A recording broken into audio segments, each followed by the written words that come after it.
Amém? Eu quero convidar você a abrir a sua Bíblia no livro de Crônicas, o primeiro livro de Crônicas. Eu quero fazer uma caminhada com você. Não vou ler todo o texto, porque o tempo é escasso. Se eu for ler todo, você pode se assentar, mas mesmo assentado, abra sua Bíblia em 1 Crônicas, capítulo 13. Eu quero caminhar nessa noite um pouquinho a respeito da história de reavivamento na vida de Israel, na vida de Davi. Quero falar um pouco a respeito disso nessa noite. Você passou bem a semana? Amém. Graças a Deus, né? Foi uma semana abençoada. Deus esteve com você. Amém? Graças a Deus por isso. E no meio desses dias, a gente vai sendo desafiado, né, por Deus, no meio da nossa caminhada, no meio dos acontecimentos. Nós somos desafiados por Deus. Em alguns momentos, nós recebemos umas respostas de Deus que nos alegram, algumas vitórias. Em outros momentos, nós nos frustramos, né, porque as coisas não acontecem de acordo com a nossa expectativa.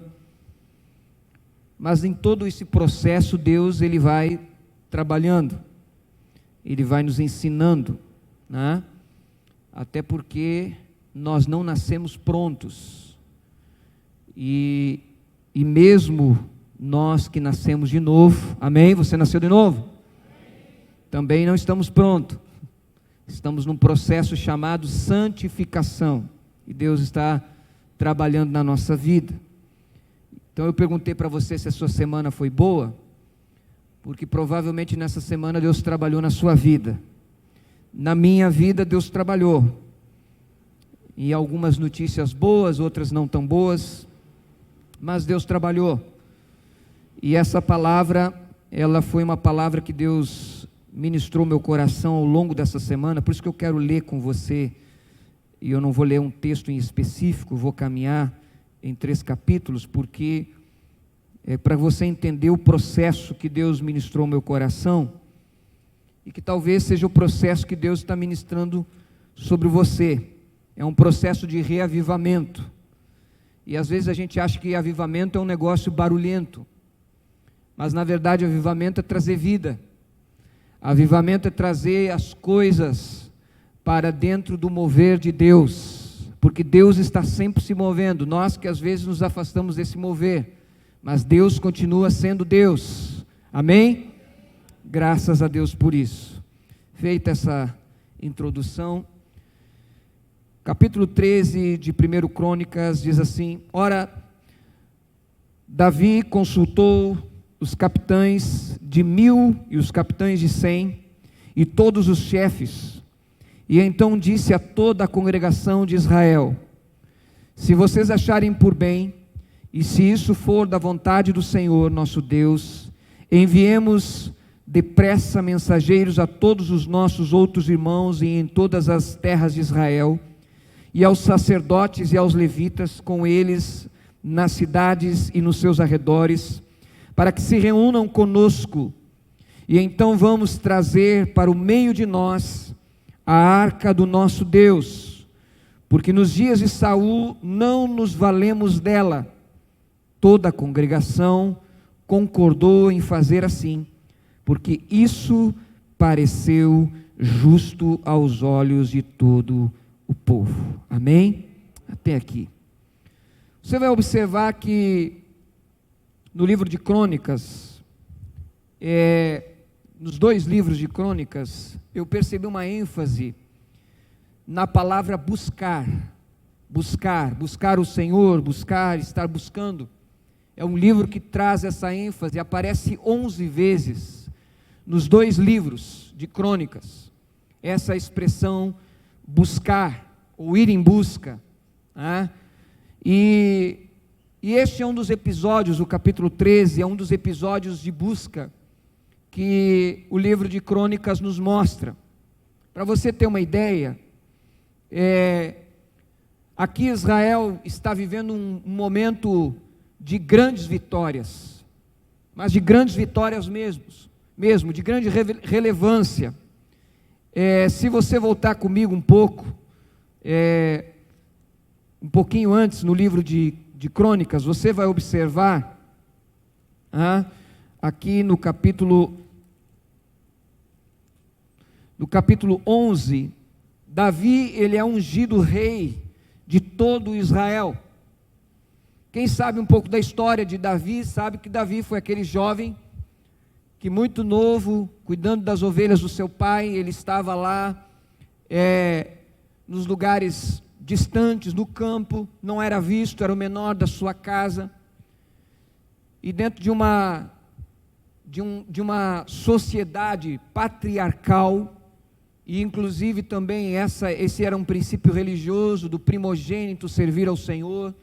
Davi, ele não estava no primeiro lugar da fila, ele estava em último, dentro da sua casa ele não tinha relevância, mas a Bíblia diz lá em 1 Samuel capítulo 16, que Deus encontrou Davi, Deus enviou o profeta Samuel para ungir Davi para ser rei de Israel. E depois desse episódio, Davi começa então uma ascensão, que Deus vai produzindo para que ele chegue a ocupar esse lugar. Como eu disse para você, ninguém nasce pronto, Davi também não. Deus foi trabalhando a vida dele, Deus foi tratando a vida dele, equipando a vida dele. Ele vence o gigante Golias, mas daqui a pouco ele desperta ciúmes no rei Saul, e ele é perseguido para ser morto por Saul, porque Saul já havia sido rejeitado pelo Senhor em virtude da sua obstinação. Ele desobedeceu a Deus, ele teimou e manteve-se desobediente a Deus, e Deus o rejeitou, porque o coração de Saul era orgulhoso, teimoso, tipo o coração de Lúcifer. E então Deus rejeita, mas aí vem da graça humilde, e o humilde aqui no caso é Davi. Deus levanta Davi, e Davi se torna esse jovem que tem em si as características que Deus estava buscando. Um coração que estava totalmente aberto e disposto a fazer a sua vontade. Ele é perseguido por Saul, ele tem que fugir, ele vai e se estabelece no meio dos seus inimigos, os inimigos de Israel, ele corre risco de vida, ele não é poupado nem pelo exército do seu povo que servia ao rei Saul, como também não poderia ser poupado pelos inimigos de Israel. Ele está aí nesse limbo, nessa circunstância, não se sabe bem o que vai ser de Davi, se não for as promessas de Deus para a vida dele.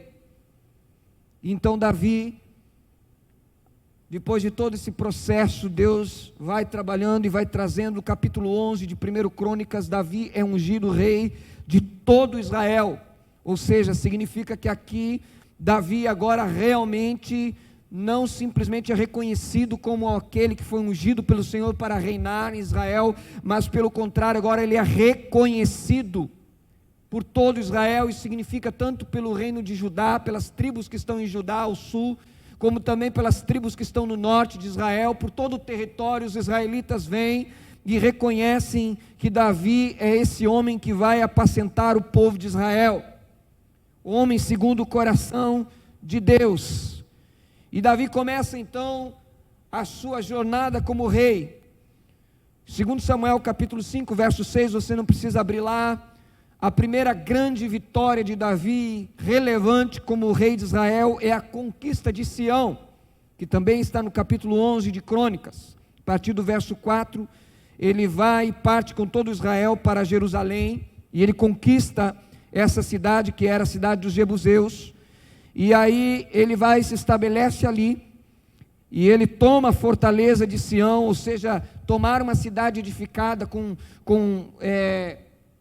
muralhas à sua volta, significava que não apenas ele estava conquistando mais um território, mas ele estava mostrando o poder, a segurança do seu reino, porque agora a capital do reino, o lugar onde está o rei, o centro, está numa cidade fortificada, estabelecida, com muralhas. Então vai começando a ser observado que Israel começa a tomar uma relevância. Agora já não é mais aquele Israel que habitava nas tendas, simplesmente, né, como Saul vivia em Hebrom, mas agora não, agora um Israel que vai conquistando território, se estabelece, está numa cidade edificada. Então Davi conquista essa vitória, e ele está lá. Se você observar o capítulo 11, Davi, ele tem relevância, a Bíblia fala dos seus valentes, homens que estavam dispostos a dar a vida por ele. Capítulo 12, a Bíblia vai falar sobre o exército de Davi, ou seja, Davi, ele não simplesmente ele conduzia uma junção de gente que estava com ele, mas não sabia o que fazer, não. Há um contexto, há uma organização, né, estabelecida, há um exército, está se tornando uma nação forte. Então Davi vem conquistando vitórias, ele vai estabelecendo. Davi se dispõe, no capítulo 13, a trazer a Arca da Aliança. Bom, se Davi agora é reconhecido em todo o território, se Davi agora ele tem exército, e ele influenciou e tem homens dispostos a dar a vida, ele está ocupando um processo de ascensão muito grande. Faltava para Davi uma coisa: não simplesmente ser ungido, mas ele precisava do Deus de Israel para governar aquela nação. Porque se o Senhor não edificar a casa, em vão trabalhos que edificam. E essa é a realidade que Salomão aprendeu do seu pai Davi, tanto que Salomão escreve esse salmo. A realidade é essa: Davi sabia que precisava de Deus. Então Davi um dia tem a seguinte ideia, ele reúne os capitães de 1000, os capitães de 100 e todos os chefes, e aí está falando do exército, dos líderes das tribos de Israel, e então ele diz àquela congregação: se vocês acharem por bem, e se isso for da vontade do Senhor, nosso Deus, enviemos depressa mensageiros a todos os nossos irmãos, em todas as terras de Israel, e aos sacerdotes e aos levitas, com eles nas cidades e nos seus arredores, para que se reúnam conosco, e então vamos trazer para o meio de nós a arca do nosso Deus. Vamos pensar um pouquinho sobre esses versículos aqui.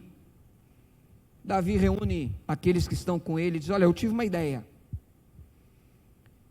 eu acho que é boa, mas vamos ver se vocês concordam.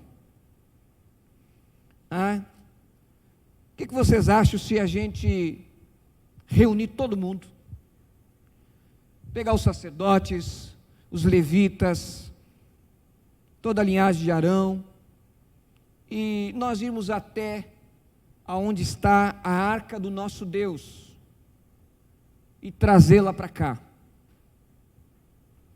O que era a arca do nosso Deus? Como diz a expressão de Davi, a arca, ela representava a presença de Deus. A arca era o utensílio mais importante do tabernáculo.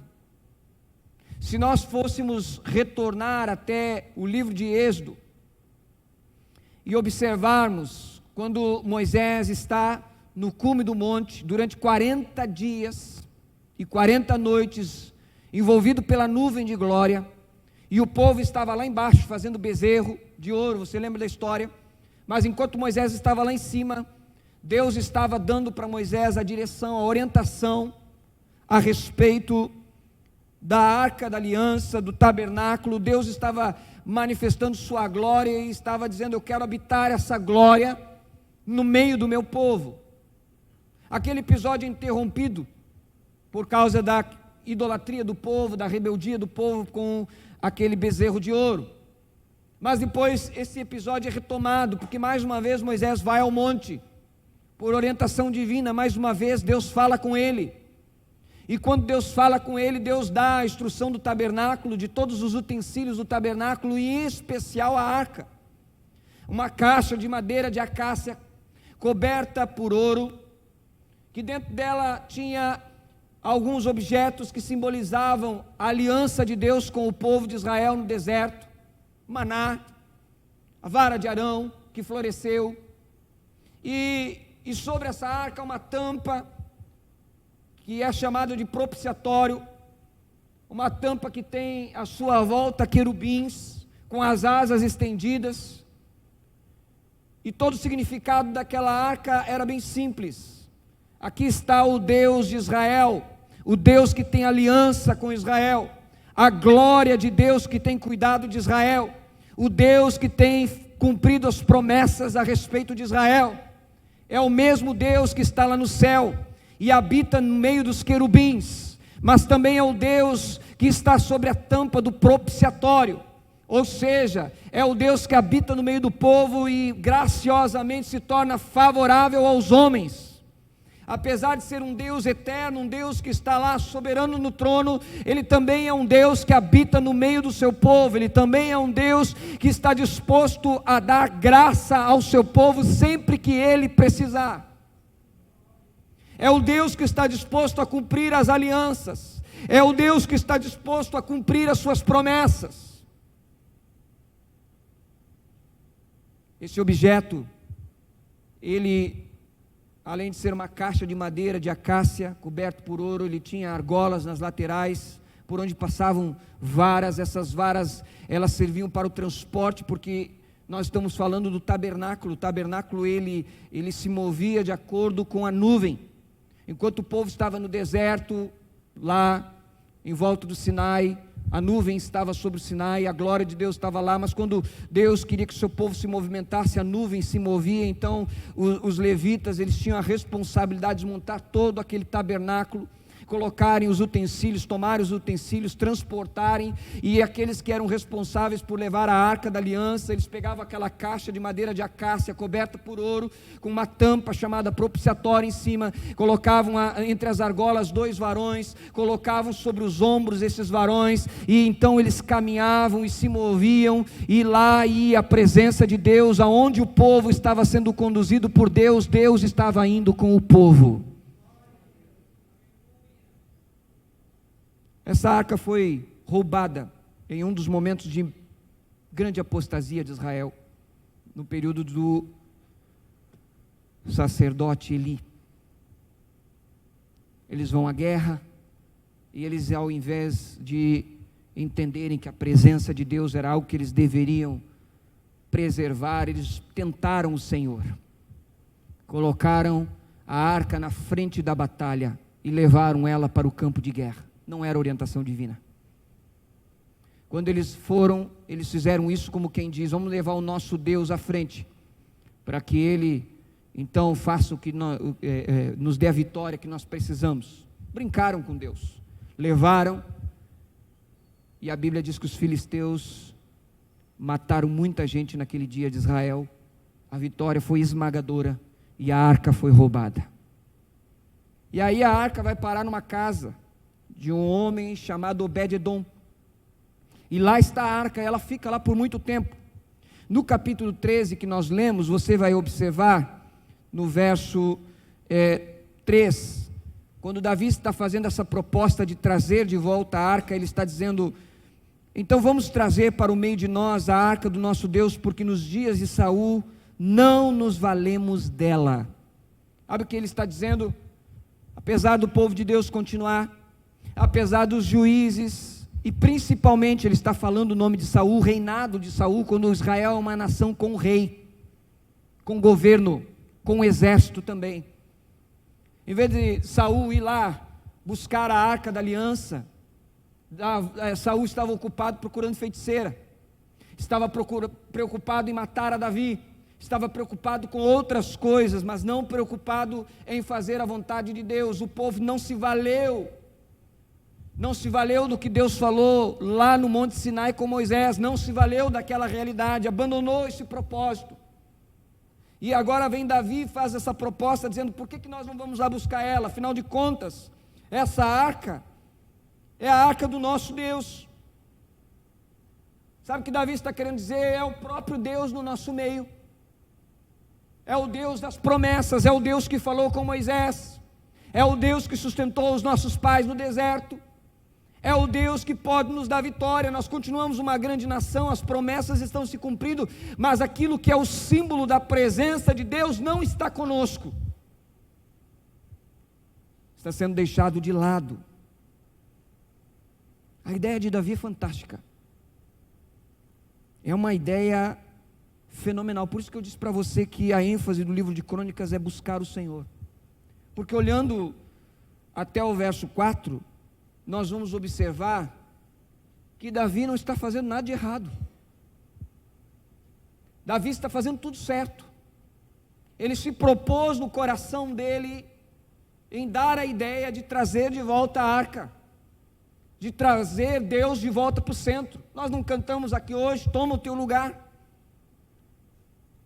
Davi se propôs a dizer para Deus: eu quero que o Senhor tome de volta o seu lugar. Não há nada de errado nisso, não há nada de infiel nisso, não tem nada de ilegítimo nisso, muito pelo contrário, a ênfase é essa: buscar o Senhor. Ele não estava errado, e ele foi e deu a ideia, e o verso 4 diz que toda a congregação concordou em assim fazer, porque isso pareceu justo. Olha só, pareceu justo aos olhos do povo, não pareceu errado, porque não tem por que estar errado. Afinal de contas, vamos fazer algo para Deus, afinal de contas, vamos buscar a Deus, vamos resgatar o que se perdeu, vamos reestabelecer aquilo que o Senhor já colocou no nosso DNA como povo, como identidade. Ter a presença de Deus, sermos uma nação diferente, porque Deus habita no meio da nossa nação. Não há nada de errado, mas no meio desse processo, verso 5, Davi reuniu todo Israel desde Sior, no Egito, ou seja, desde o sul, até a entrada de Ramate, no norte, olha só, para trazer a arca de Deus de Quiriate Jearim, é onde está a casa de Obed-edom, que fica em Judá, para de lá trazer a arca de Deus, diante da qual é invocado o nome do Senhor, que se assenta acima dos querubins. Olha só o que Davi está mobilizando o povo para trazer de lá a arca do Deus, que é invocado, né? Diante da qual é invocado o nome do Senhor. Ou seja, quando é invocado o nome do Senhor, está sendo dito aqui que é invocada a presença, a pessoa do Senhor, é o próprio Deus. Ele se manifesta ali sobre aquele objeto, e vamos trazê-lo de volta. E então eles foram buscar a arca. Só que quando chega lá, eles põem a arca em cima de um carro de bois, uma carroça nova. Levaram da casa de Abinadab, Uza e Aiô, e conduziam aquela carroça. Davi e todo Israel se alegravam diante de Deus, com todas as suas forças, com cânticos, com harpas, liras, tamborins, símbolos e trombetas. A festa era grande.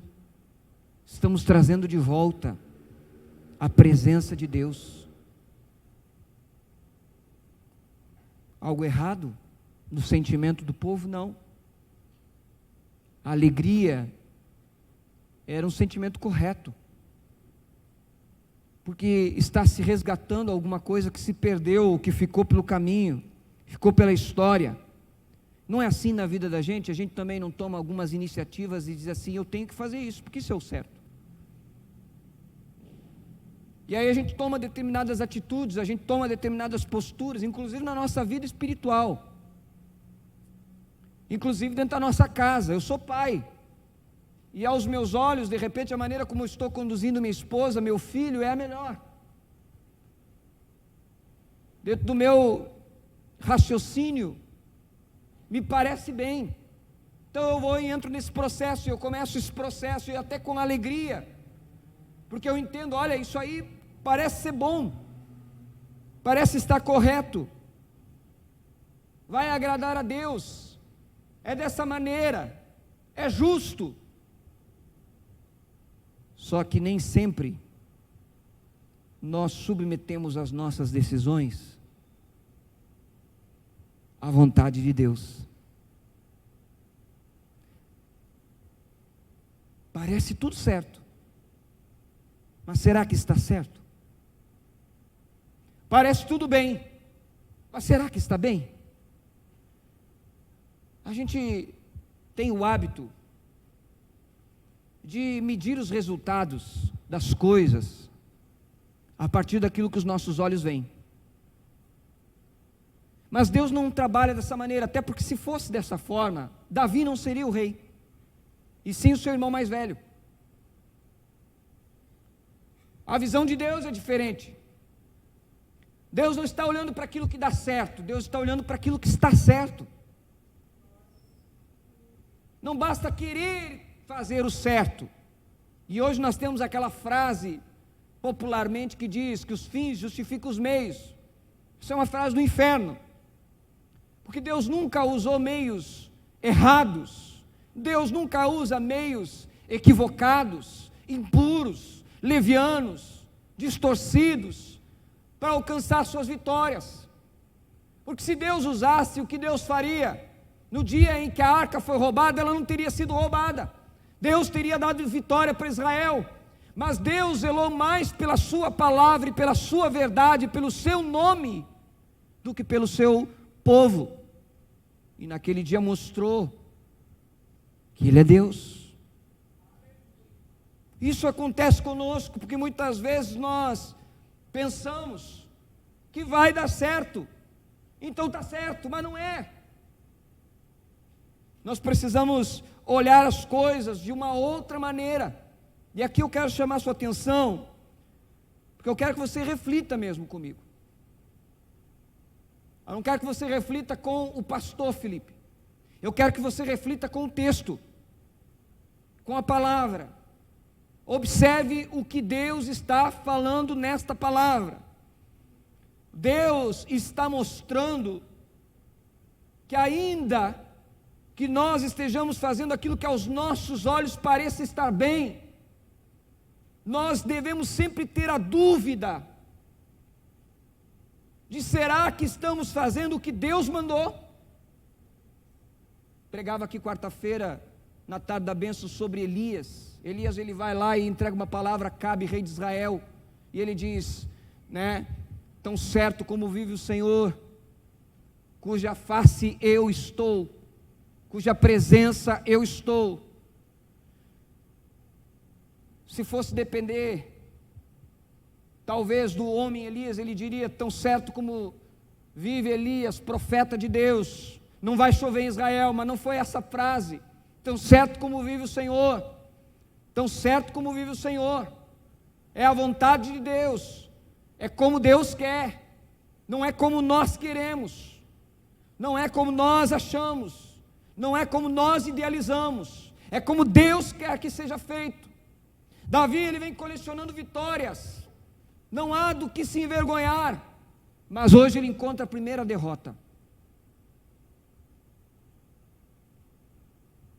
Observe só o que a Bíblia diz: puseram a arca de Deus numa carroça nova e levaram a casa da casa de Abinadab, Uza e Aiô.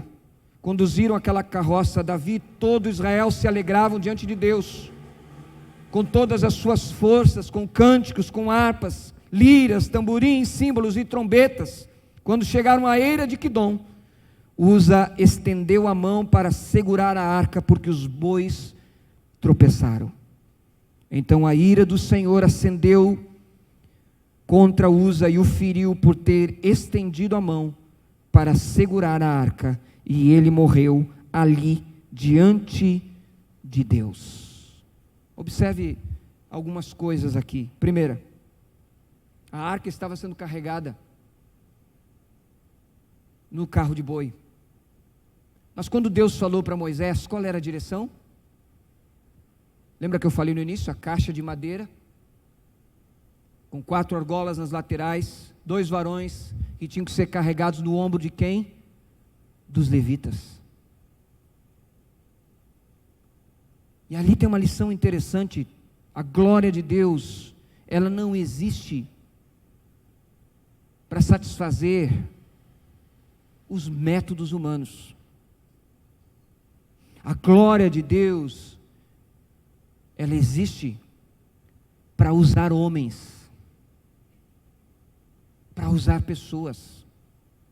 O compromisso de Deus é com o seu povo, não é com carros, não é com cavalos, não é com carros de boi, não é com coisas. O compromisso de Deus é com o seu povo, porque quem Deus vai ter com Ele na eternidade não são as coisas. Quem Deus vai ter com Ele na eternidade somos nós.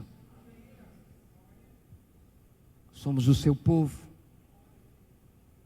E aí aquele homem que está ali fazendo aquilo que ele achava estar correto também.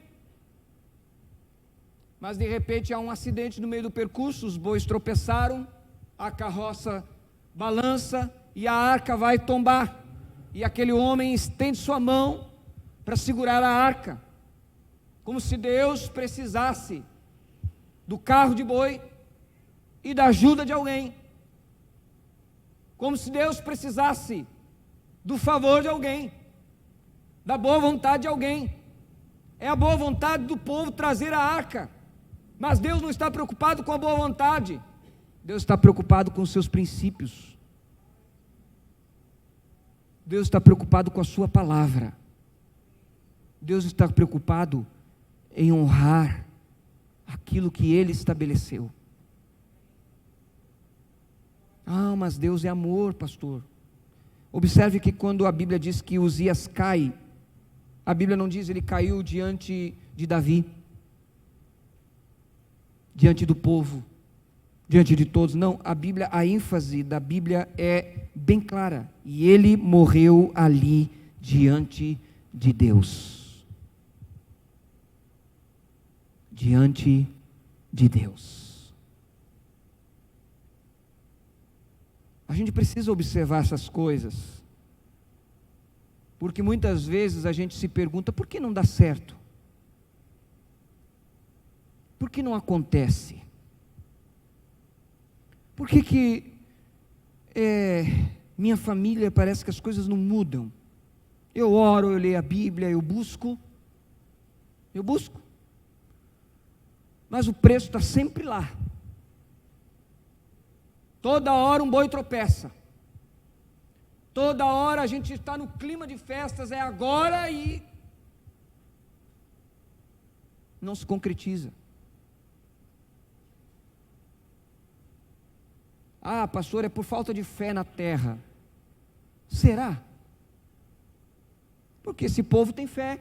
Eles estão falando aqui a respeito do Deus que habita entre os querubins. Eles acreditavam que Deus estava sobre a tampa da arca. É fé. Ah, pastor, é porque eles esfriaram. Será? Mas depois de toda a apostasia, agora eles estão com o coração aquecido, motivados em ir buscar a presença de Deus. Não, pastor, é porque de repente eles pegaram Deus num dia difícil. Será que Deus estava num dia difícil, quando Deus está olhando para o seu povo se movimentando em volta dele? Será que há dia difícil para Deus? Ou há para nós? Aquele foi um dia difícil para Davi.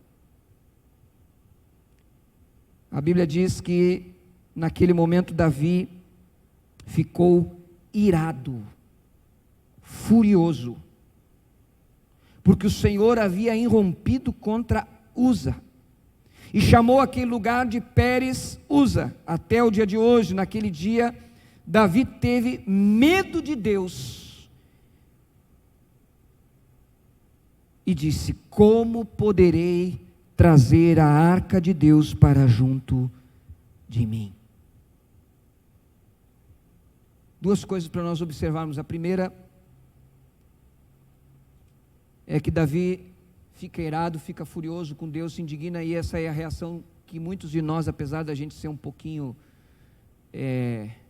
religioso e não gostar de admitir que a gente às vezes questiona Deus, a gente briga com Deus, a gente ora e diz: Deus, por quê?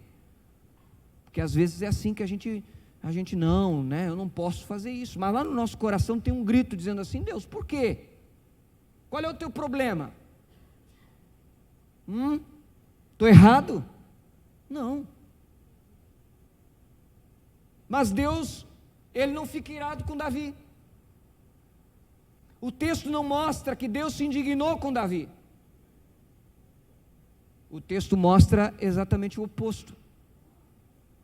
O texto mostra que Davi fica com medo de Deus, mas faz uma pergunta: como poderei trazer a arca de Deus para junto de mim? Sabe o que precisava naquele dia? Que fosse invertido o processo. Se lá no início do capítulo 13, quando Davi tem a brilhante ideia, ele tivesse feito esta pergunta, uma vida teria sido poupada. Se no início desse capítulo 13, Davi tivesse feito esta pergunta: como poderei trazer a arca de Deus para junto de mim? Uma vida teria sido poupada. Isso mostra que o fato de nós não consultarmos a Deus, de nós não procurarmos conhecer a vontade de Deus, de nós não procurarmos nos achegar a Deus para saber o que Ele quer e como Ele quer, de que maneira Ele está se movendo, faz com que às vezes a gente fique sujeito a bois tropeçarem, as coisas não acontecerem como a gente quer. E aí a gente procura responsabilidade, a gente procura perguntar para Deus por quê, quando nós deveríamos ter perguntado: como poderei eu fazer? Qual é a tua vontade? De que forma o Senhor vai trabalhar? De que maneira o Senhor quer realizar? De que jeito o Senhor está promovendo? Isso vem da parte do Senhor. Se essa pergunta tivesse sido feita no início do capítulo 13, uma vida teria sido poupada e a festa não teria se transformado em velório. É para a gente pensar, porque muitas vezes nós choramos aquilo que não precisávamos chorar, nós lamentamos aquilo que nós não precisávamos lamentar, mas o simples fato de nós pularmos a primeira etapa, o primeiro princípio, porque quando Deus estabelece a arca, não é Moisés que vem e diz: Deus, estou pensando em fazer uma caixa. Não. Quando Deus estabelece o princípio, parte de Deus, o princípio, Deus diz como tem que ser. Quando Deus criou você e me criou, quando Deus sonhou conosco, quando Deus idealizou a nossa vida, nos deu os dons, nos deu aquilo que nós somos, as nossas características, a nossa personalidade, Deus é quem estabeleceu. Não fomos nós que dizemos para Deus: estou pensando em ser assim, estou pensando em ser assado. Mas quando eu me submeto à vontade de Deus, eu entendo que Deus, Tu me criaste com um propósito, Tu me criaste com planos, Tu me criaste de uma maneira totalmente excelente, como diz o salmista no Salmo 139, que todos os meus dias estão escritos no Teu livro, que a minha vida está totalmente diante de Ti. Ainda quando eu era uma substância informe, Tu já me conhecia, Tu já me sabia quem era, Tu já sabia quem eu era, o que eu seria, qual seria o meu nome, qual seria a minha identidade, meu RG, meu CPF, e quanto eu ia calçar. Se a gente pudesse voltar ao início e dizer: Deus, como o Senhor quer que seja. Se Davi pudesse naquele dia.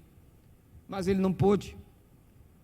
Mas o bom é que naquele dia, apesar da sua revolta com Deus, da sua ira com Deus, da sua tristeza com Deus, naquele dia Davi, ele conseguiu fazer a pergunta certa. Quem sabe eu estou falando para pessoas nessa noite que de alguma maneira se entristeceram na caminhada, se revoltaram,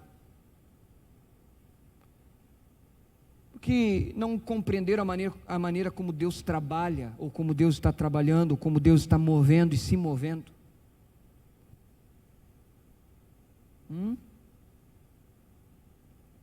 Pessoas que talvez viram diante de si, de alguma maneira, alguém tombar. Uma arca que parecia estar certa, mas não estava certa. E aí as coisas não aconteceram. Se frustrou. Se irou com Deus, se revoltou e disse: Deus, o Senhor não podia ter feito isso comigo. O Senhor não podia ter feito isso comigo. Se a gente pudesse às vezes dizer para Deus, né? Deus, tu me decepcionaste. Pastor, que heresia. Mas eu quero dizer para você, nós vivemos um tempo de tanta incredulidade, que no meio da igreja, eu não estou falando da igreja aqui, mas de um modo geral, existem homens e mulheres que estão lá porque estão convencidos da verdade, mas o seu coração está indignado com Deus, desalinhados com Deus, longe de entender a vontade de Deus. Qual é o remédio? Fazer a pergunta certa. Parar de brigar com Deus e dizer assim: Deus, como é que eu devo fazer? Na segunda-feira passada, estava conquistando uma vitória que eu espero desde o dia que eu nasci, 40 anos. E no último minuto do dia, voltamos a estaca zero, deu tudo errado, não aconteceu.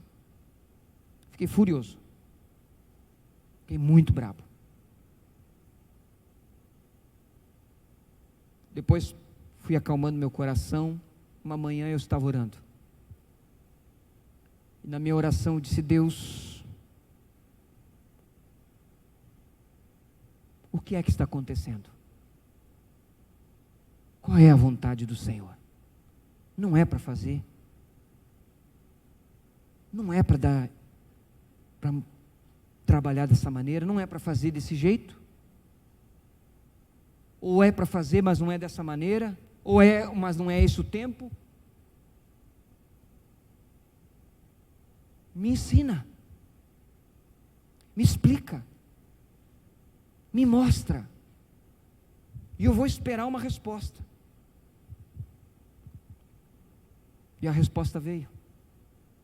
Eu tirei a minha mão, ainda não se concretizou, mas Deus começou a trabalhar tudo de novo, e foi construindo tudo outra vez, de uma outra maneira. Sabe por quê? Porque o maior interessado nesse processo de vitória, de avivamento, de resposta, não somos nós. Não, pastor, eu faço questão. Meu amigo, você pode fazer questão aí, não tem ninguém aqui de 100 anos no nosso meio, mas se você faz tanta questão, no mais que 100 anos, você não existia aqui para fazer questão. Mas tem um Deus, que é antes de tudo, que vai ser depois de tudo, e Ele faz questão de salvar a tua alma. Ele deu o seu único filho, para morrer numa cruz, dar a sua vida por você, e nós não podemos ter a petulância de pensar que Deus é que tem que se submeter àquilo que a gente pensa.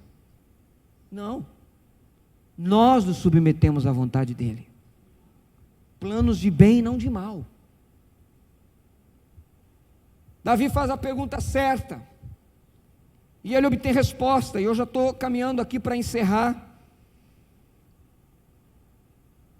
Num primeiro momento ele fica revoltado, ele deixa a arca na casa de Obed-edom, fica lá. Fica 3 meses a arca na casa desse cidadão. E esse objeto, que em um momento tira a vida de uma pessoa, ele é tão tremendo, que enquanto ele fica 3 meses na casa de Obed-edom, sabe o que acontece com a família de Obed-edom? Alguém morre? Não. Deus prospera, Deus abençoa a casa dele. Isso só comprova, o problema nunca está com Deus, mas o problema está como nós lidamos com as coisas de Deus. O problema nunca está com o Senhor, o problema está como nós lidamos com Ele, porque quando estamos corretos, Obed-edom tem a arca na sua casa, e a Bíblia diz, verso 14, que Deus abençoou a casa de Obed-edom em tudo o que ele tinha. Todas as áreas prosperaram, plenitude de. Enquanto que Davi está trazendo a arca e dá tudo errado, na casa de Obed-edom dá tudo certo. A questão é, será que o problema está em Deus? É um Deus que é mau? É um Deus que mata, nós não sabemos entender? Ou a questão está do outro lado da situação, quando se refere a nós que não sabemos lidar com Deus, nós que não sabemos nos relacionar com Deus, nós que não nos submetemos a Deus, nós que não nos entregamos a Deus, que não perguntamos a Deus. Como é? Davi não desiste. No capítulo 5, no capítulo 15, Davi vai se remobilizar.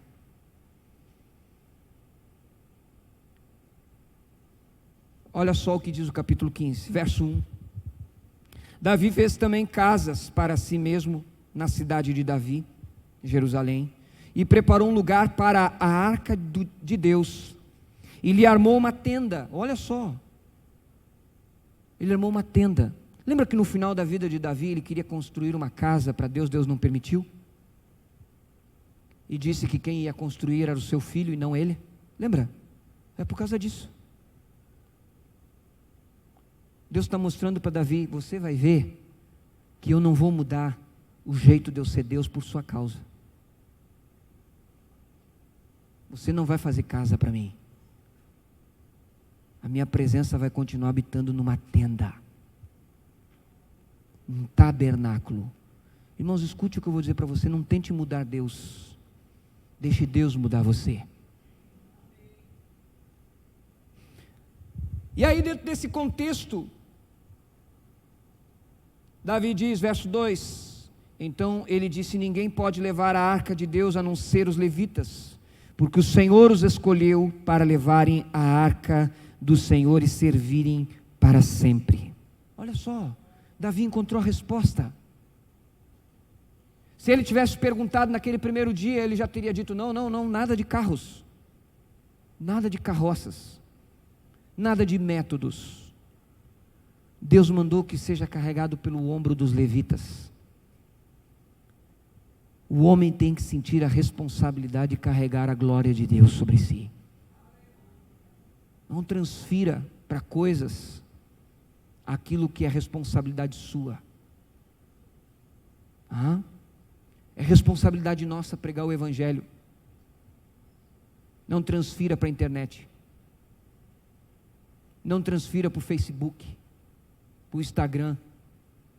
Não transfira a responsabilidade de falar do amor de Cristo para as pessoas, para folhetos, para coisas. Não. Lembre-se que a igreja de Atos era uma igreja que pregava,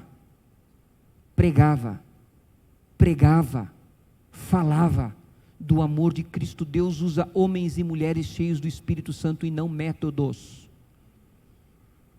Escute isso.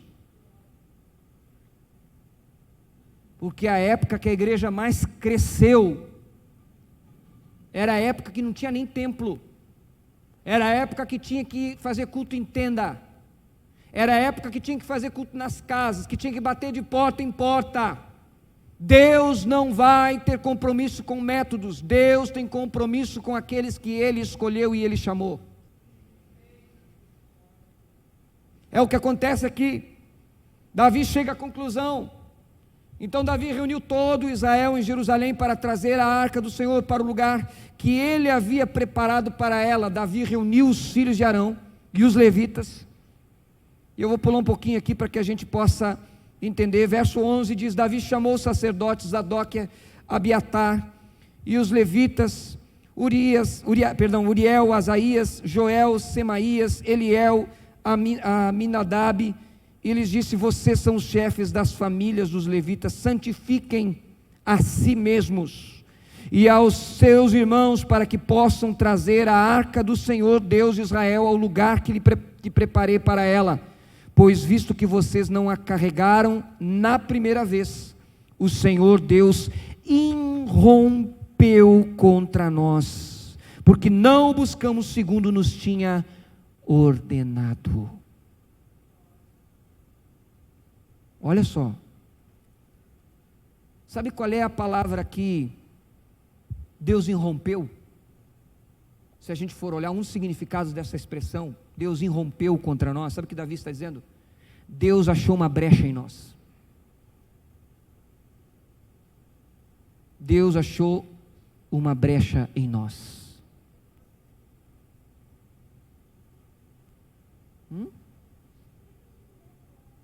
Deus o livre, deixar uma brecha para o inimigo pegar, e deixar uma brecha para Deus,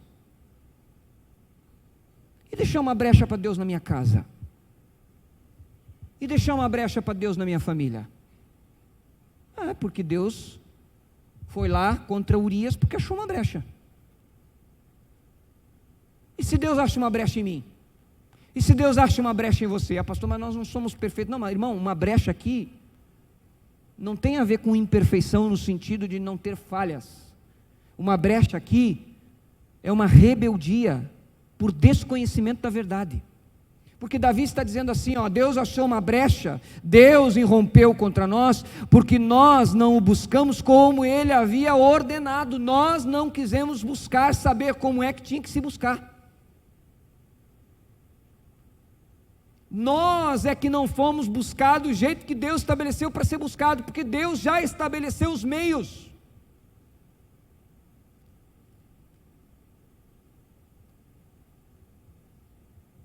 Aí a gente vê gente aí buscando a Deus de tudo que é jeito, de tudo que é maneira. Mas olha só, quando Deus diz para Davi: você não vai construir uma casa para mim, um templo para mim, Deus está dizendo para ele assim: eu não quero que você me busque desse jeito. Ponto final. Ele é Deus, o culto é para Ele, a adoração é para Ele, Ele é o Senhor, Ele é o Deus da palavra, Ele que estabelece os princípios. Se Deus diz assim: esse tempo é para o Davi tocar teclado, pode tocar, filho. Não adianta o pastor Felipe querer ele lá tocar o teclado. Deus não estabeleceu assim, Deus estabeleceu do seu jeito. Esse tempo é o tempo do presbítero Carlos, do presbítero Croaci serem presbíteros da igreja. Deus estabeleceu assim. Eu não vou querer ser presbítero no lugar deles, porque Deus trabalha da sua maneira. Ele é o Senhor, Ele é o dono, Ele é o amo, Ele é o mestre, Ele é o Quírios. Deus estabeleceu que para buscarmos a Ele temos que nos arrepender dos nossos pecados, pedir perdão, voltarmos atrás e não cometermos o mesmo erro, não ficarmos cocheando entre dois senhores, não ficarmos nos justificando, não ficarmos perdendo tempo com determinadas coisas. Deus estabeleceu assim, é assim que tem que ser. Sobre pena do pastor Felipe ficar brabo com você, não, sobre pena de Deus achar uma brecha na tua vida. E aí você não entende porque os bois tropeçam, porque você fez escolhas, você tomou rumos perigosos, e com as coisas de Deus não se brinca. E eu quero dizer uma coisa para você: você é uma coisa de Deus, sabia? Só um irmão deu amém aqui. Vocês são geração eleita, sacerdócio real, nação santa, povo de propriedade exclusiva de Deus. Não é povo de propriedade nas horas livres de Deus, não, exclusiva. Aí Deus achou uma brecha, e Davi reconhece isso. Agora ele traz a arca. E se você ler o texto, fantástico texto, você vai observar que ele traz a arca, que eles sacrificam, eles fazem como a lei manda. Davi se alegra, dança, celebra. E essa é a prova de que é um avivamento, porque agora a arca fica no tabernáculo de Davi. E uma curiosidade da Bíblia, para que você perceba, mesmo depois da morte de Davi, quando Judá tem outros reis, e Deus quer restaurar a espiritualidade do povo, uma das frases que Deus usa: tenho saudades do tabernáculo de Davi. Porque Davi aprendeu como é que se busca Deus. Você já aprendeu como é que se busca Deus?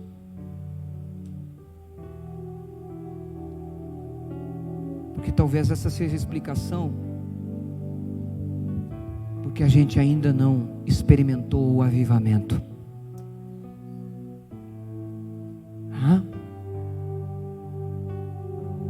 Eu quero convidar você a se colocar em pé nessa noite.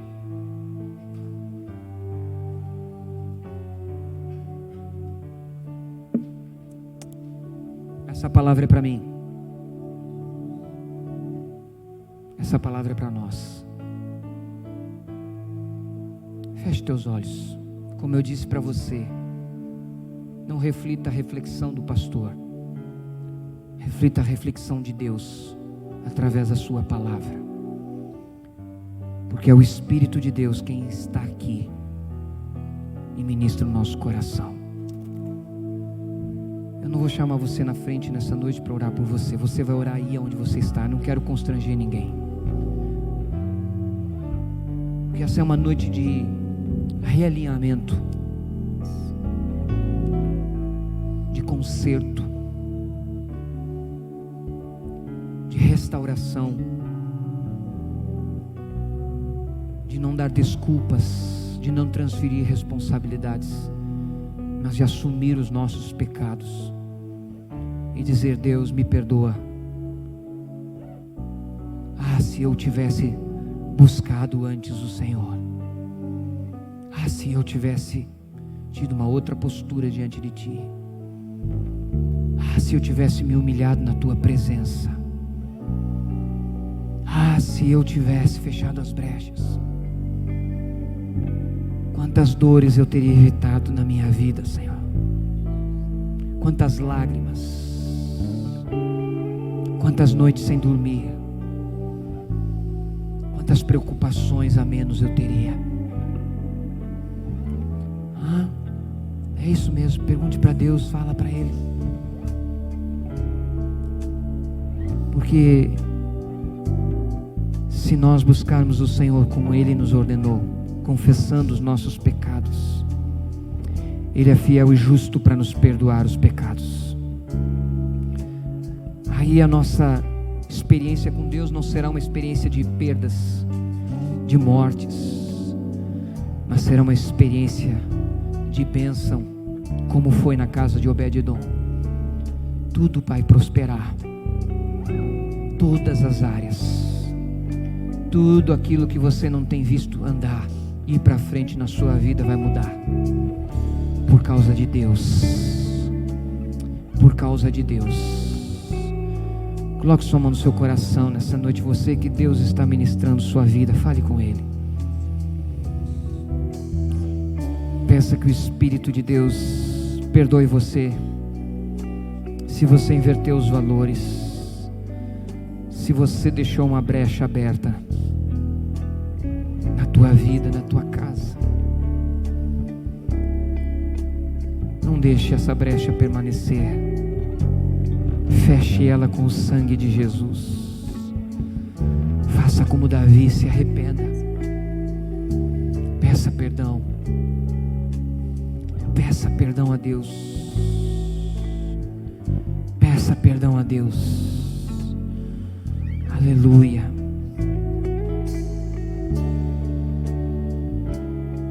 Tem misericórdia na nossa vida, Senhor. Nos dá a tua graça, Senhor, nos ajuda. Deus, em meio a esse silêncio desta noite, teu Espírito trabalha sondando corações e mentes, não por força, não por violência.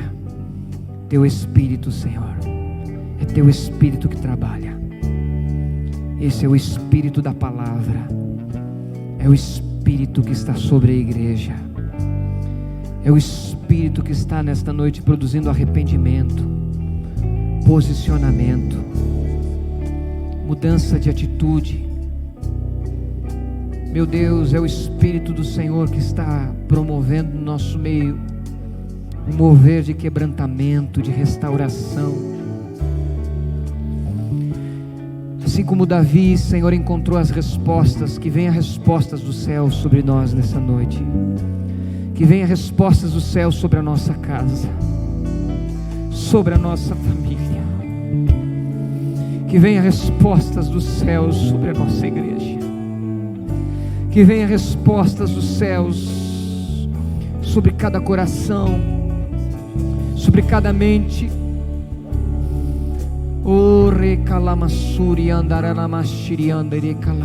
Nós não queremos mais ver bois tropeçarem, Senhor.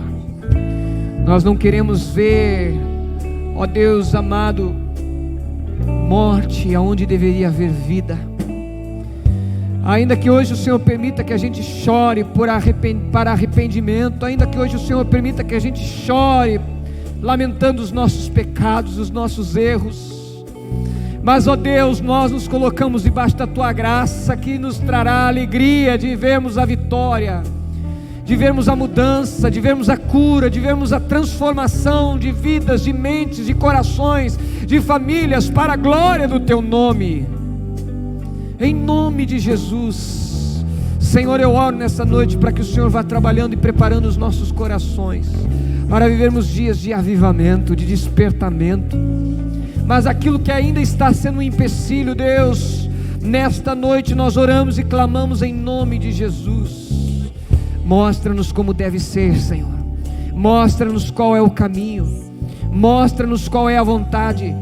Mostra-nos qual é o teu querer. Mostra-nos qual é o teu propósito, Senhor. Não nos deixa nos perder nesta caminhada, mas nos ajuda, Senhor, e que haja sobre nós a bênção da comunhão contigo, a bênção da intimidade contigo, Senhor, a bênção, Senhor amado, como o Senhor fala a respeito do tabernáculo de Davi, que assim o Senhor também fale da nossa vida, do nosso coração, da nossa casa, da nossa comunhão. Eu tenho vontade, eu tenho anelo, eu tenho prazer na comunhão com os meus filhos, na comunhão com os meus filhos. Eu tenho prazer na comunhão com aqueles que se achegam, que têm me buscado de todo o coração nesse lugar, de toda a sua alma, de todo o seu entendimento. Que o Senhor tenha prazer em nós, que o Senhor tenha prazer nos nossos momentos de oração, que o Senhor tenha prazer nos nossos cultos, que o Senhor tenha prazer nas nossas reuniões de oração, que o Senhor tenha prazer nas nossas escolas bíblicas, que o Senhor tenha prazer nas nossas reuniões administrativas, que o Senhor tenha prazer na nossa casa, que o Senhor tenha prazer em nós. Aleluia. Em nome de Jesus, que o Senhor visite, Senhor, a tua igreja nesses dias de maneira tremenda, Pai. Que o nosso coração seja segundo o teu coração, em nome de Jesus. Aleluia, glória a Deus.